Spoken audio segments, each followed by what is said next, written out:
My dear students, how are you guys. आज बहुत long time के बाद मैं आप लोगों को वीडियो दे पा रही हूँ। पता है आपको, इस बीच मुझे बहुत तेज़ वाला जुकाम हो गया था और मेरी आवाज़ बिल्कुल ही बंद हो गई थी, बट अब पहले से मैं ठीक हूँ। सो स्टूडेंट्स, आज मैं आपके लिए सभी लेसन्स के सेंट्रल आइडिया जो बहुत ही ईजी बेस में मैंने बनाया है उसे शेयर करने वाली हूँ। आपको इस वीडियो को देखने के बाद सेंट्रल आइडिया याद करने की ज़रूरत नहीं पड़ेगी, वो तो सुन के ही आपको याद हो जाएगी। So let's start your lesson first, the fountain whose writer is James Russell Lowell. So students, start करते हैं आपका central idea. The fountain is a source of inspiration for the poet. जो फव्वारा है वो कवि के लिए एक प्रेरणा है। It looks charming day and night. यह दिन और रात दोनों में बहुत चार्मिंग मीन्स बहुत सुंदर दिखती है। It remains glad in all weathers.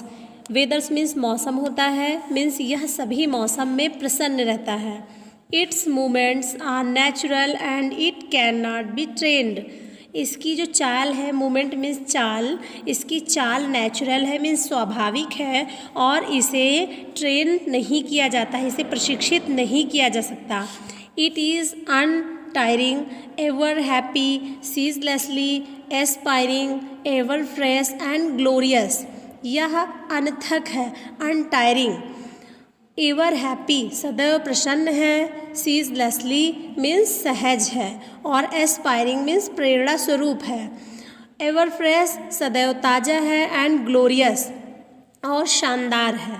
The poet also wishes to remain fresh, constant and upward like the fountain. जो कवि आपके हैं सर जेम्स रसेल लोवेल, वो भी फव्वारे की तरह स्थिर और ऊपर रहना चाहता है। जिस प्रकार फव्वारा सदैव ऊपर की ओर ही अग्रसर होता है, एक ही स्थान पर स्थिर होता है, उसी प्रकार जो आपके पोएट हैं वो भी फव्वारे की तरह ही हमेशा आगे ही आगे बढ़ना चाहते हैं, अग्रसर होना चाहते हैं। सो स्टूडेंट्स, आई होप कि आपको जो फर्स्ट लेसन है द फाउंटेन, ये बहुत अच्छे से समझ में आ गया होगा। देखिए स्टूडेंट्स, हम लोग कई घंटे मेहनत करके और फिर वीडियो को एडिट करते हैं, बनाते हैं, 5-5, 6-6 घंटे लग जाते हैं और आप एक छोटा सा सब्सक्राइब नहीं कर पाते चैनल को। तो प्लीज़ अगर आप मेरे चैनल पे हमारे नए हैं तो चैनल को सब्सक्राइब ज़रूर कर दीजिए। वीडियो आपको अच्छी लग रही हो तो वीडियो को लाइक भी कर दीजिए। सो स्टूडेंट्स, हम सेकेंड लेसन की ओर चलते हैं। The village song whose poetess is Sarojini Naidu. The theme of the poem is a comparison between the world of human beings that abounds in material pleasures and the world of nature that is contrary to it. The theme means होता है उद्देश्य, means इस कविता में कवि ने comparison between the world of human beings, संसार के मानवों के, that abounds in material pleasures, भौतिक सुखों तथा प्रकृति के सुखों के बीच की तुलना की है। The mother represents the material world. जो माँ है, जो लड़की होती है, उसकी माँ होती है, वो भौतिक दुनिया का प्रतिनिधित्व करती है कि सारा का सारा सुख भौतिक दुनिया में ही है। She recounts some of the features of his humans material world like jewellery, marriage, bridal songs, cradle songs and sandal scented leisure. वह कुछ विशेषताओं को याद करती हैं। सी रिकाउंट्स कौन कौन सी विशेषताओं को याद करती हैं कि इस इंसान की दुनिया आभूषण की तरह है। वर्ल्ड लाइक ज्वेलरी, जो संसार है वो किसकी तरह है? आभूषण की तरह। जिस प्रकार हम आभूषणों को, एक ही पदार्थ से आभूषणों को हम बार बार बनवा सकते हैं, बदलवा सकते हैं उसका आकार प्रकार, उसी प्रकार हमारी क्या है, ये दुनिया है। शादी ब्याह के गाने की तरह है ये दुनिया, पालने के गाने और चंदन के सुगंध की तरह है। Bridal songs, cradle songs and sandal scented leisure. It implies marriage, births of children and honeymoon. इसका तात्पर्य मात्र शादी बच्चों के जन्म से है और उनके हनीमून से। इस दुनिया में और भी कुछ हासिल होने वाला नहीं है। The daughter represents the world of nature. जो बेटी होती है वो प्रकृति की दुनिया का प्रतिनिधित्व करती है। The blossoming of Champa, the island in the river resounding with cuckoos cooing, gurgling of streams attract her. The blossoming of Champa, जहाँ चंपा की कलियाँ खिल रही थीं। The island in the river resounding, छोटी सी द्वीप की नदी। देखो जो इसलैंड होता है उसको, इसलैंड मीन्स होता है एक द्वीप और उसके चारों तरफ जो छोटी सी नदी बहती है उसी को बोलता है इसलैंड इन द रिवर। वो नदी जो बह रही है उसकी आवाज़ सुनाई दे रही थी और कोयल की जो कूक है वो भी आ रही थी। गर्लिंग ऑफ स्ट्रीम्स, वह सभी आकर्षित कर रही थी। किसको? डाटर को, उस लड़की को। She knows that laughter and all the songs will end in sorrow. वह जानती है कि सभी प्रकार की प्रसन्नता और सभी प्रकार के गीत संगीत एक दिन समाप्त होकर दुख में परिवर्तित हो जाएंगे। ये सब नश्वर है, समाप्त होने वाले हैं, इसका एक दिन अंत हो जाना है और वास्तविक आनंद हमको प्रकृति की गोद में ही बैठकर मिलना है। बाकी ये जो दुनिया में सुख इंसान ढूंढ रहे हैं, यहाँ कोई सुख नहीं है। जो मटेरियल प्लेजर्स हैं सब समाप्त हो जाएंगे। ये जो डाटर होती है वो अपनी माँ को समझाती है। तो स्टूडेंट्स, ये था आपका सेकेंड लेसन एंड हम थर्ड लेसन की ओर चलते हैं, द सॉम ऑफ लाइफ, जिसको H.W. लॉन्गफेलो ने लिखा हुआ है।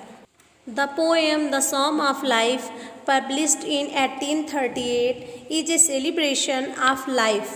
जो यह कविता है Psalm of Life, ये जीवन के उत्सव पर 1838 में प्रकाशित हुई। An earnest effort to see life in the right spiritual perspective. इसमें जीवन को सही आध्यात्मिक परिप्रेक्ष्य में देखने का एक भरपूर प्रयास किया गया है। देखिए यहाँ पर जो एफर्ट मीन्स प्रयास करना और राइट स्पिरिचुअल मीन्स होता है सही अध्यात्म, पर्सपेक्टिव मीन्स होता है परिप्रेक्ष्य, मीन्स जीवन के आध्यात्मिक परिप्रेक्ष्य को देखने का प्रयास किया गया है। In the psalms at some places human life has been referred to as something of little consequence. कुछ स्थानों पर इस भजन को मानव जीवन के कुछ परिणामों को संदर्भित किया गया। In the psalms at some places, जो ये भजन है कुछ स्थानों पर ह्यूमन लाइफ मतलब मानव जीवन के, refer to as something of little consequence मतलब संदर्भित किया गया है जीवन के कुछ परिणामों को। The poet does not agree with this view of the psalmist मतलब कवि जो है वो भजनहारों के इस दृष्टिकोण से सहमत नहीं है। Life is not an empty dream, it is a serious reality. जो जीवन है वो एक क्या है? एम्प्टी ड्रीम मतलब खाली सपना नहीं है। It is a serious reality, यह एक गंभीर वास्तविकता है। Death is not ultimate object for soul is immortal. जो मृत्यु है वो परम उद्देश्य नहीं है मतलब हमारे जीवन का मेन उद्देश्य सिर्फ मर जाना नहीं है, बल्कि आत्मा जो हमारी है वो अमर है। मर जाना ही केवल एक परम उद्देश्य व्यक्ति का नहीं होना चाहिए, क्योंकि मरता शरीर है, आत्मा नहीं मरती है। Sorrow or joy is not its प्रीकॉर्डेंट वे आर एम। दुख या आनंद इसका पूर्व निर्धारित तरीका या उद्देश्य नहीं है। Our main duty in life is to work hard and progress day by day. Our main duty means जीवन में हमारा मुख्य उद्देश्य क्या है? वर्क हार्ड, अपने जो हमारा मुख्य कर्तव्य है वो क्या है? दिन प्रतिदिन कड़ी मेहनत करना और फिर क्या करना? प्रोग्रेस डे बाय डे, और दिन प्रतिदिन प्रगति करना है।